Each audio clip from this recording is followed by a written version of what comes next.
Dr. Felicia Hill Briggs is the president-elect of the American Diabetes Association and the senior director of the Population Health Research and Development at the Johns Hopkins University School of Medicine.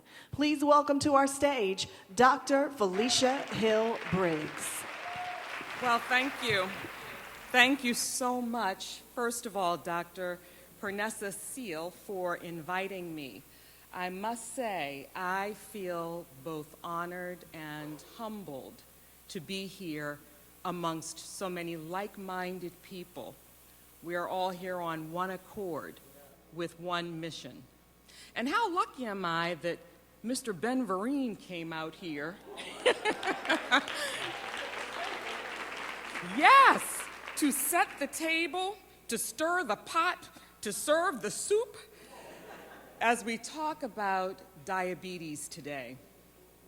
And diabetes is one of those, I call it an irony. I've been in the world of diabetes my entire life as a person who has been living with type 1 diabetes for over 41 years.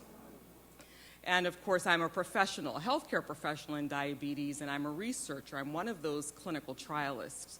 I'm the investigator who's now doing the research to help determine what is most effective, particularly for our most high-risk populations and our African American communities.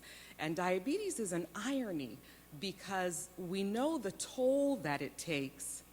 However, there's an air of normalcy about it in our communities because it's so common. So I changed the title from what you'll see in the program because I wanted to call this something that was more of an imperative, stopping the toll of diabetes in our churches and communities. And I'll be talking about the behavioral connection here. But stopping the toll is something we actually can do. There is a great deal of information that we know about diabetes and about preventing diabetes. However, often that information does not make it into our communities. And so today, what I'm going to focus on is the key information that each of you here as advocates, some of whom are people living with diabetes as well, some who may have pre-diabetes, the information that's necessary for you to be a more potent advocate and health ministry at your churches. So, I'll do it from here. Diabetes discriminates. We know this, like so many of the other conditions you've heard today. It just does not treat all people equally. African Americans are twice as likely to get diabetes as Caucasians. Of African Americans aged 65 years and older, 1 in 5 has diabetes.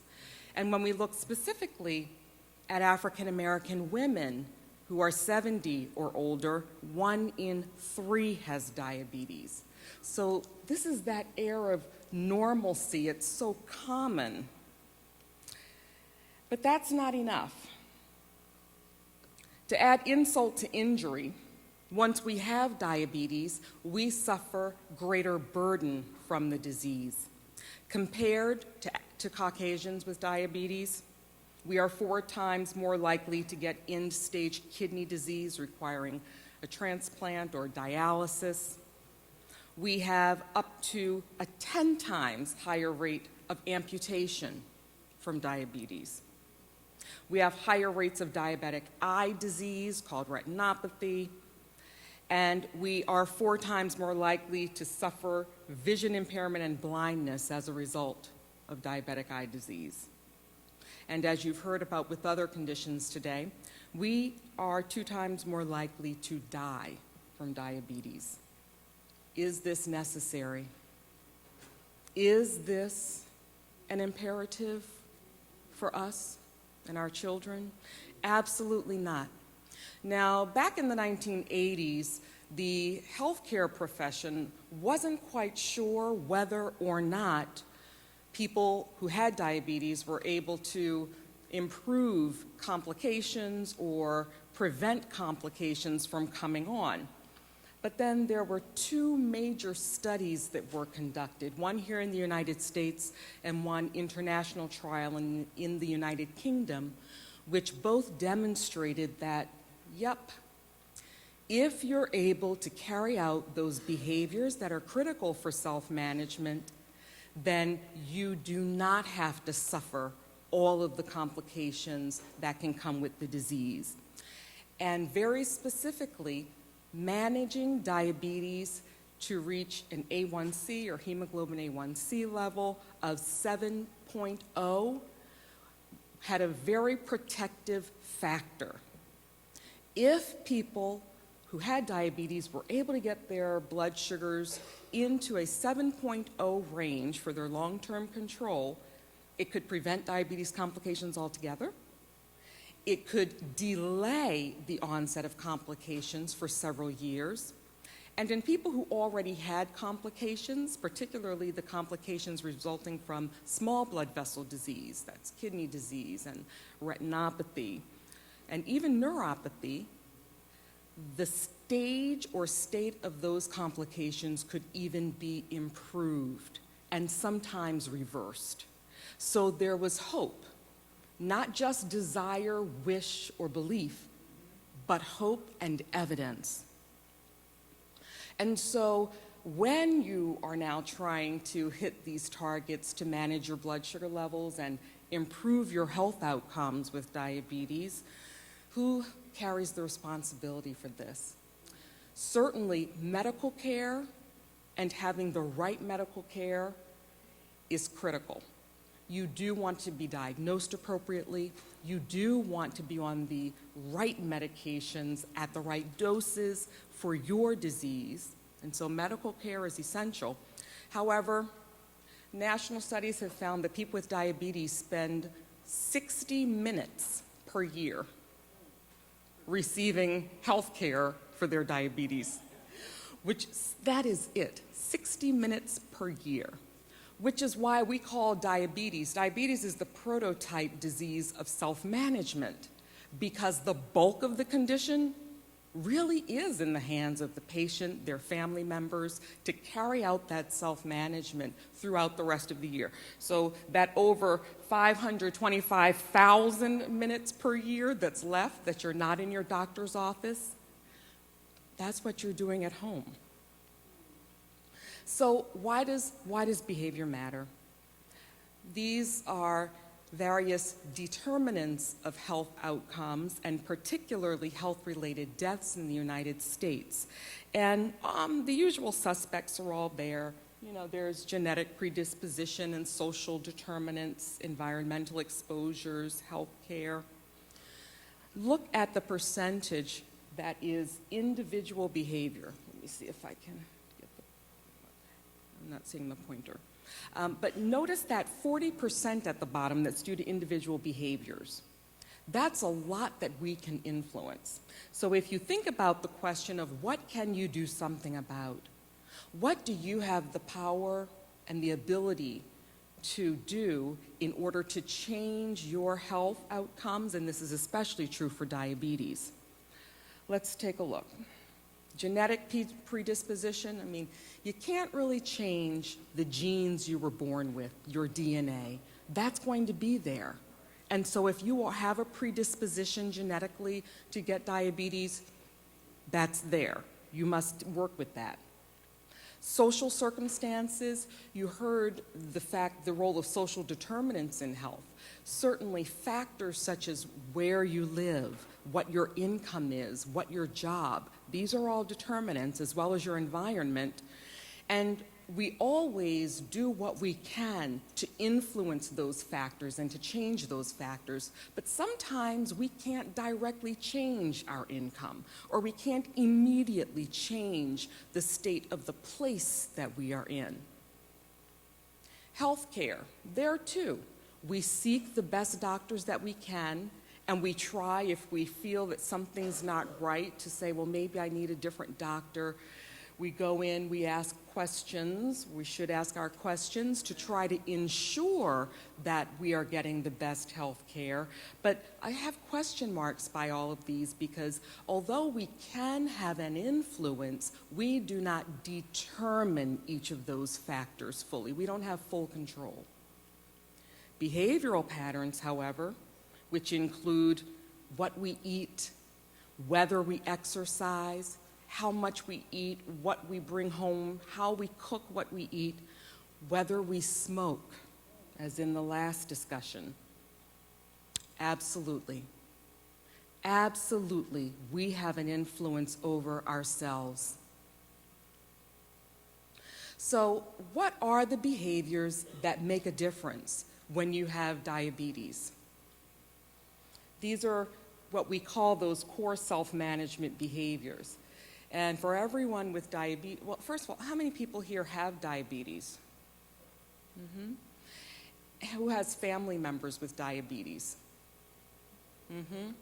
Who has lost someone due to diabetes? Okay, yep. So none of what I show you here on this slide about self-care behaviors will be a surprise to you, but it's important to appreciate the fact that managing diabetes is hard. It's a complex set of behaviors. These are not things that just occur automatically or easily, and that has implications for how we do a better job at doing it. So certainly, it's the usual suspects. It's eating healthy, right? It's managing carbohydrates and eating more fibers and cutting back on fats. It's getting physical activity, making it a part of the lifestyle that you've heard so much about this morning from other speakers. It's testing your blood sugar and knowing how to respond to the number that comes on the screen. It's taking your medicines as prescribed by your doctor in the right amounts at the right times. It's healthy coping. It is managing the emotional burden that comes along with this disease and managing these complexities of behaviors. It's reducing those events, those episodes of very high and very low blood sugar. So it's keeping a balance. As hard as you're working to get your blood sugars down, you have to make sure they don't go too low. And so in the middle of all of these behaviors, problem solving is there. Doesn't sound like all the other behaviors, does it? Problem solving. That's there, and again, these are the recommendations from the American Association of Diabetes Educators because of how people must process and use information and make the behavior change necessary to manage diabetes in the long run. Problem solving is a skill. It is now a self-management skill, one that can be learned, taught, and practiced to support this process. So what makes the behavior change hard? So in the midst of the complexities of the self-management, people have their lives to attend to. Have you seen any of these or heard or thought these to yourself? I don't have time. Too many other things to worry about. There are the kids to take care of. Can't afford healthy foods. There's nowhere to get the foods, even if I could afford them. Where I live, it's a food desert. Have to cook for other people who certainly aren't going to eat what I want, what I have to eat. Hate to exercise. Exercising makes me feel sick, too much pain. I'm working, too stressed, too tired. I just want to enjoy my life. Too depressed after this election. Too depressed. Everything goes out the window, and we're still trying to figure how many days people get to say they're still recovering before they get back on their plans. Okay? Let's talk about depression. Depression is very real. It's very real in our communities in the absence of diabetes, but it's especially real in the presence of diabetes.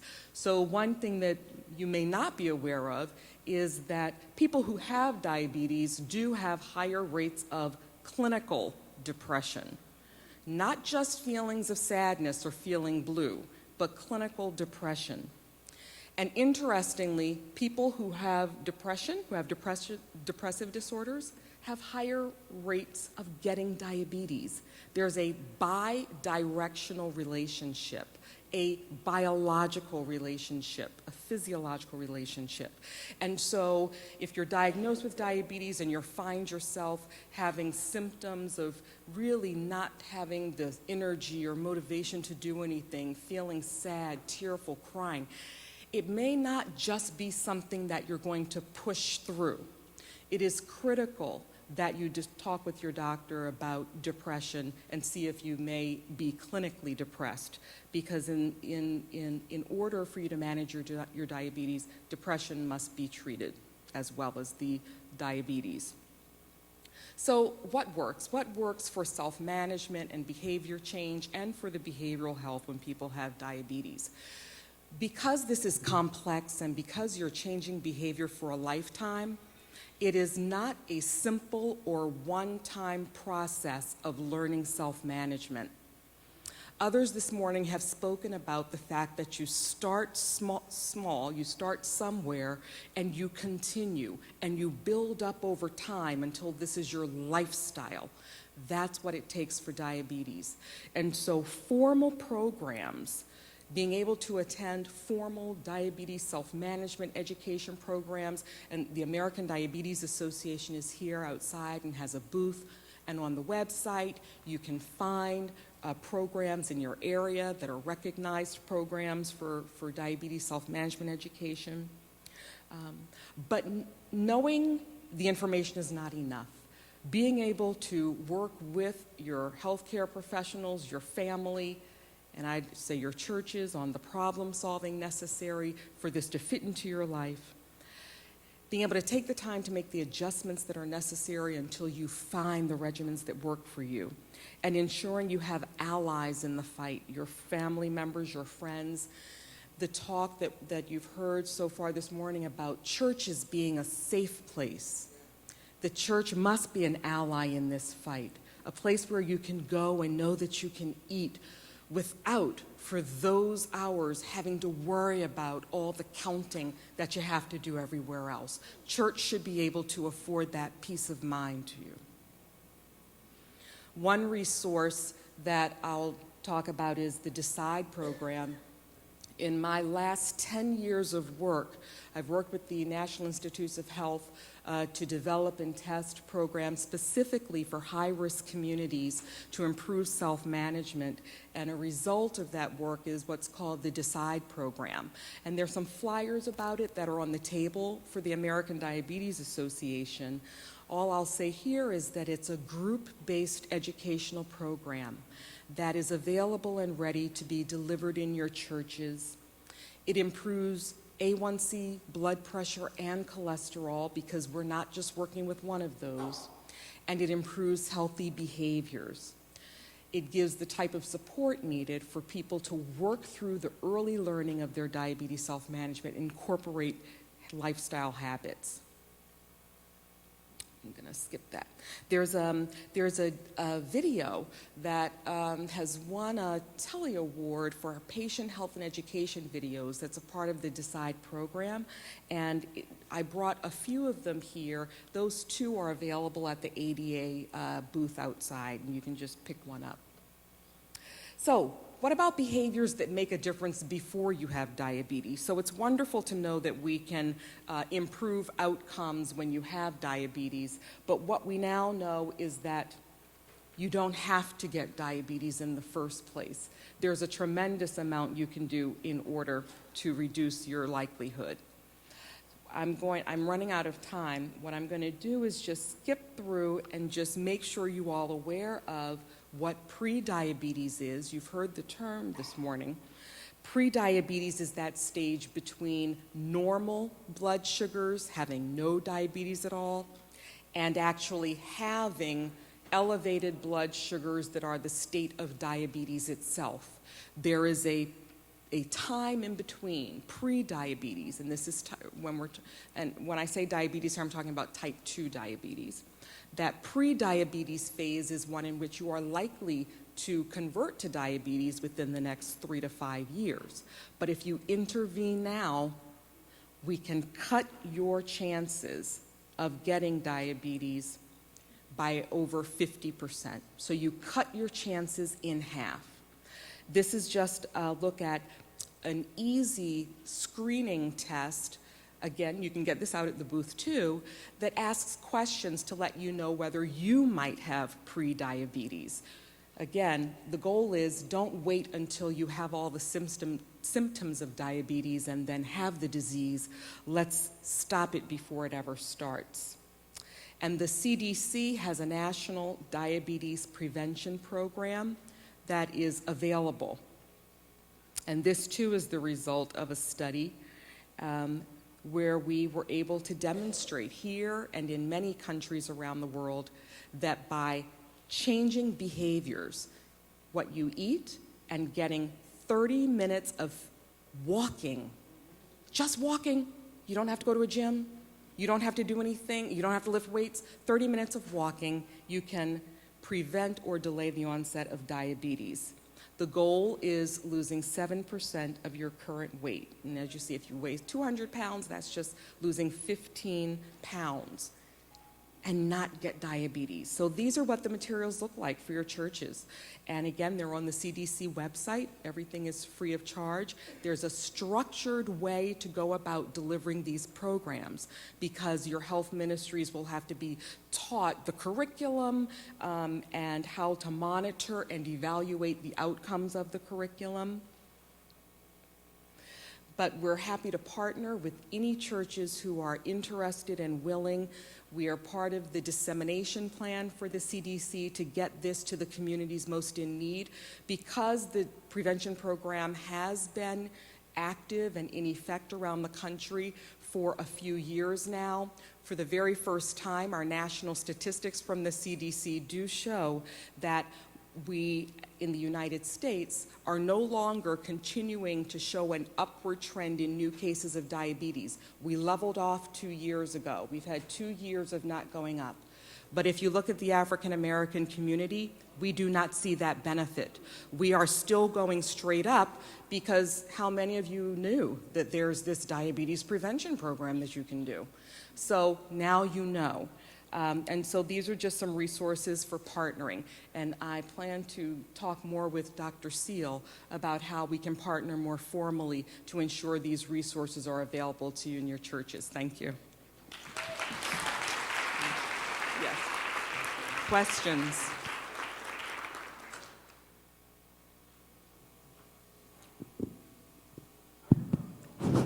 I'll take a few questions.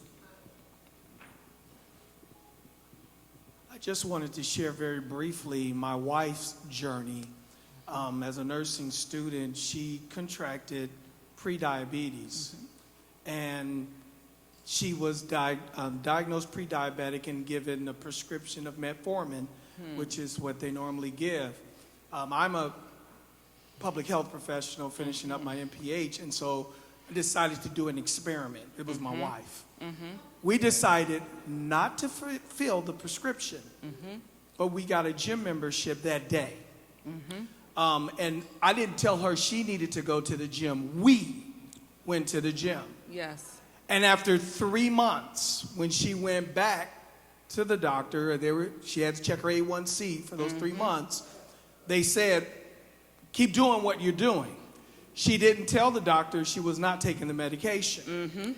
After 6 months of checking her A1C and she and I going to the gym on a regular basis, the doctor told her her A1C was normal and she was no longer pre-diabetic. So I want to encourage someone that just because you get the diagnosis, you can make changes and you'd not be tied to taking medications if you do what you need to do on the front end. Thank you for sharing that, and let me comment about that. So that study that I just mentioned briefly to see whether or not behavior change could reverse prediabetes and protect you from getting diabetes, they also tested metformin in that trial. Metformin was not as effective as lifestyle change. And so the national recommendation and the recommendation from the American Diabetes Association and the CDC is lifestyle change. For all the reasons you can imagine, if you don't need to be on a medication, for goodness sakes, we don't want you on one. Yes. There may be people for whom metformin is necessary. There has not been any clear guideline about when metformin would be necessary instead of changing lifestyle. Hi. So good for you for what you did. Hi. I was wondering if you've heard of any direct correlation between low vitamin D levels and people having diabetes. I'm diabetic myself, and at my doctor's office in different places, you know, they have different information playing in the background. I've heard it several times, well, more than several times over the past few years. So an association has been found between diabetes and low vitamin D levels, but not in a causal manner, that low vitamin D then causes diabetes. But there is an association, and so if you do have diabetes, you'll see that your doctors will test for vitamin D levels, and very often people are asked to start a vitamin D supplement. We have a question. Actually, once again, it's not a question. I was encouraged by that young man over there. Yes. I'd like to thank Pernessa for this conference. Half of my family is diabetic. I don't claim it, never did. But when I came here last year, because I know that you have to use the booths that test your A1C and whatnot, or they just don't come back. So I did, I had it tested. My A1C was 12.1 on this hand. My goodness. I said, it's okay, try it on this one. Because I ate healthy. So she tried it on this hand, it was 13.1. She said, you need to go to the hospital. I said, no, I really don't. I need to wait and go home and go to the doctor, which I did. The doctor said, you need to come in, your A1C is 10.1. I said, yay. He said, what are you talking about? I said, I'll tell you when I get there. I came off of, I love milk. I stopped eating milk. I stopped eating this, I stopped eating that. I cut down everything that there was. I already used organic sugar, so that was not a problem. Part of it was hematology. Please have your blood checked by a hematology lab. My blood was not oxygenating properly at all. So it's a lot of connecting things. Blood pressure went up just a little. Everything went up just a little.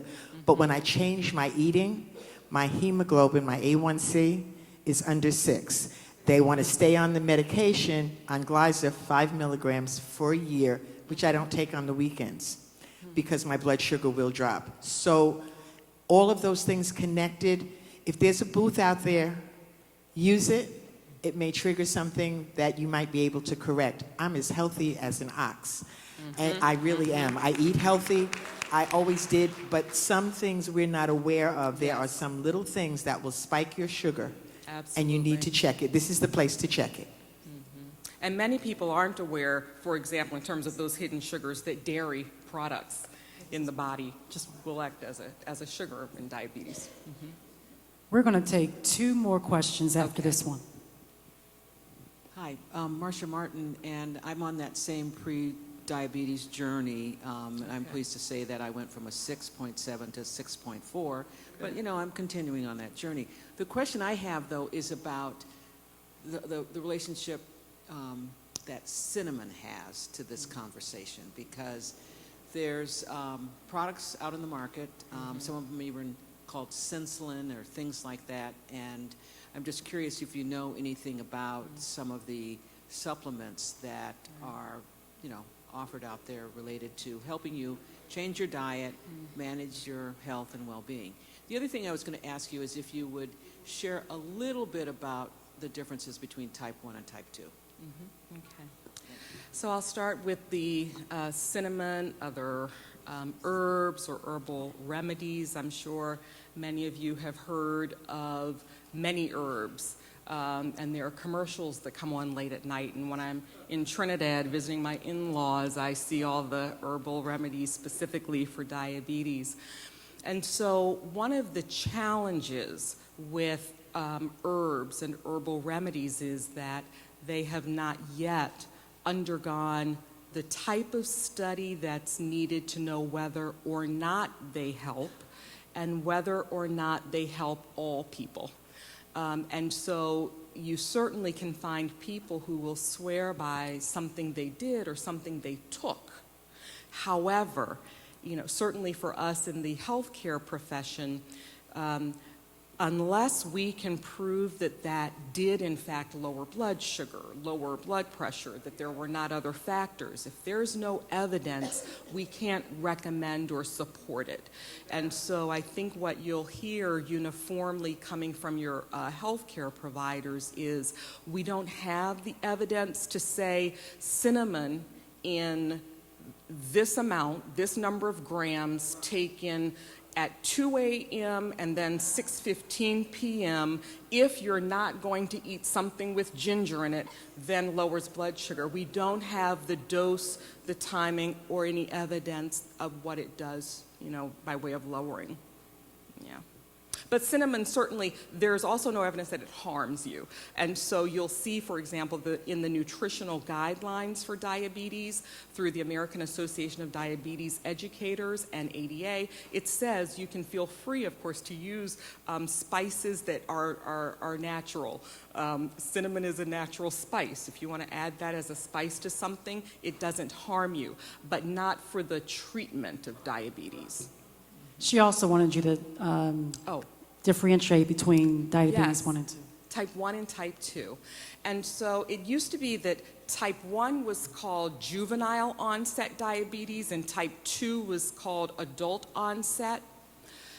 Age ranges have changed a bit, but type 1 is still the disease that tends to come on more in childhood, while type 2 comes on later in life. They have very different physiologies, the reasons for the disease, the pathology behind the diseases. In type 1 diabetes, the body does not continue to make insulin. The pancreas, the beta cells of the pancreas are responsible for making that hormone insulin that's needed in order to digest sugars and carbohydrates and convert them to energy for the body to use. In people with type 1, that insulin-producing function shuts down altogether, and for that reason, people with type 1 are dependent on insulin, on exogenous insulin, external insulin, that they take either via needles or through insulin pumps and other technology now that exist. In type 2, you do not see that complete shut-off of the pancreas's ability to make insulin. Instead, what you see is that there is still insulin production and insulin circulation, but the body is not able to utilize, absorb that insulin well. There's glucose intolerance, and so what you may be prescribed pills for your diabetes. You may also be prescribed insulin if insulin is needed to help get the blood sugars down to normal.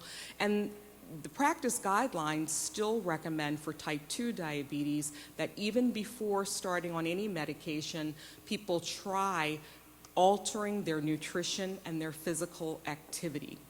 Because even with diagnosed type 2 diabetes, there are people who can, through lifestyle change, bring blood sugar levels back to normal. Now because as we get older, as we age, we do become more glucose intolerant, and so you may see that even if you were diagnosed with type 2 and you controlled it with lifestyle for many years, as you get older sometimes your body may need some more help. It may need some more help with medication. This question and one in the back, and that will be it for the afternoon.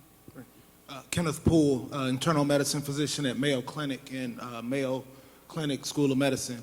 Thank you for the presentation, and then also wanted to applaud the gentleman who talked about the lifestyle changes over the metformin, and then thank you for presenting the evidence for the lifestyle changes over the metformin.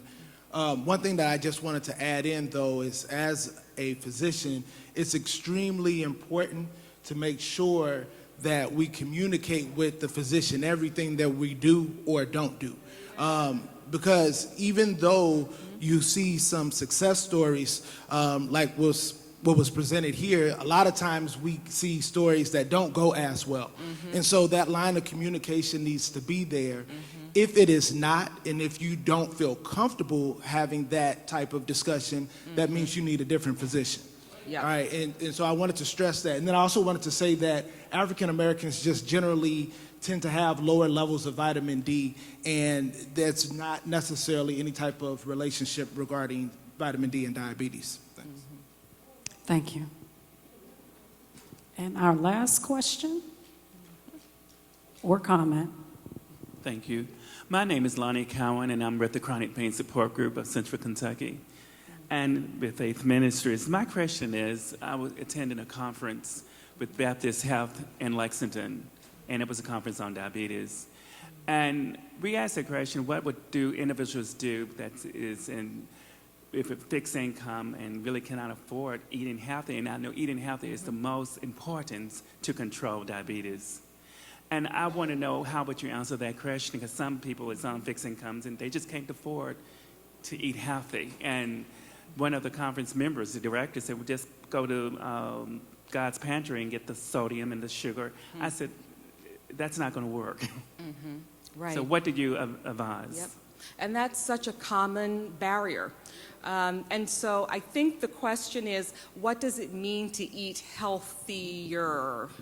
And I'm going to add the ER on the end, not just eating healthy, but eating healthier. And so this is one of those places where I think people likely don't know exactly what it means to eat healthier. Certainly, many of the things you see in traditional brochures are not things that are affordable. Some of the fresh fruits and vegetables that are recommended, I always hear, well, I don't have a store that sells broccoli or asparagus in my neighborhood. Eating healthier means paying attention to, even if, so obviously if you certainly can have access to fresh vegetables, that's ideal. But then you have to worry about how you're preparing it so that you don't inadvertently add those ingredients that are not healthy. But if you don't have access, let's say, to fresh fruits and vegetables, then you want to look at your packaged vegetables, for example, but pay attention to the labels. Pay attention to the amount of sodium, pay attention to the amount of added sugars and other chemicals, and you want to look for the ones that have the least. Frozen fruits and vegetables that cost less than others. But often it's just modifying things we already are eating and purchasing. So if you're purchasing chicken, the example of fried chicken versus baked chicken without the skin comes up. If you're already purchasing chicken and preparing it, it's not that the food itself isn't healthy, it's the preparation of it. And so without any further cost to you, taking the skin off, baking it instead of frying it, you will be eating. I know that's a hard one for folks. But do you know there are, and there are actually recipes out there, and you can get some of them off of the American Diabetes Association website even, about how to bake chicken in a way that makes you get the texture and feel like it's a little fried. I'm not going to say it tastes like it's fried, a little fried, but I think this is why it's so important for our churches to be the home of information that's relevant. You don't want people from your churches who can't afford things in the brochures to keep getting these brochures from their doctor's office. The one that really disturbs me the most are the exercise ones, where it tells you about uphill and downhill skiing and how many calories you burn, and singles tennis versus doubles tennis for exercise. Information that's not relevant. You can get your physical activity even without doing the things that are pictured in the marketing brochures, and food is the exact same way. But we need to know which foods, which rice, peas, the cost much less than many other types of side dishes we might choose that are more expensive and healthier. I'll stop there. Thank you.